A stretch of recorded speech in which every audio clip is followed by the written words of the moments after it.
Hello again, everyone. Very rarely do I have an original idea, let alone one that I think is profound. They just don't come to me that way. But recently I came to a realization that, if true, I think might make us more willing to share our faith and more successful when we do. As we've discussed here before, most people you and I encounter who are still outside the faith do believe in God. Most believe in a literal heaven and that they themselves are going there one day. And if asked upon what basis they believe they're going to spend eternity in heaven, most will make some sort of reference to their goodness or the good things that they have done.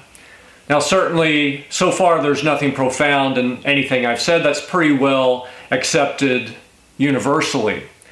However, there is a hurdle to sharing the gospel that I think is unnecessary, but almost inevitable if those things I've said so far are true.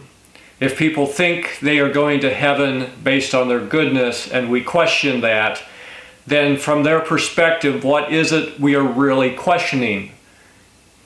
It's really their goodness, is it not? And as I was thinking this through, the concept of proofs in geometry came to mind.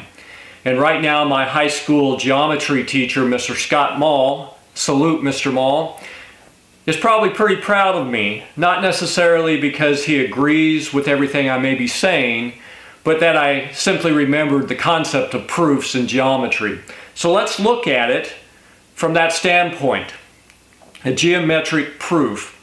A, if a person believes they're going to heaven based on their goodness, then, and B, we question that in any way, then C, from their perspective, we are questioning their goodness.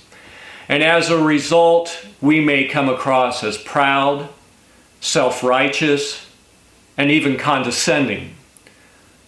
And on their part, they're likely offended, because after all, who are we to question their goodness? So I wonder if we can overcome this hurdle when we intend to share our faith by intentionally letting the other person know very early in the conversation we are not we are not questioning their goodness in any way. Instead, we may be asking them to explore their theology, to explore their understanding of God's requirements for goodness. Peter tells us in his first letter that we are always to be ready to give the reason for the hope we have in Christ, but we are to do so with gentleness and respect. And perhaps part of being gentle and respectful is to let the other person know early we are not questioning their goodness.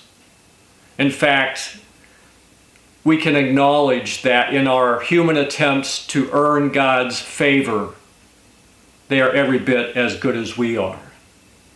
Instead, what we really want them to do is explore their understanding of God's requirements for goodness.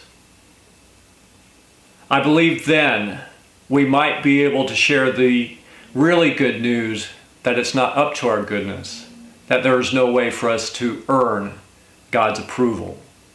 It's a free gift. I'm curious to know what you think, and until next time, keep the heart teachable.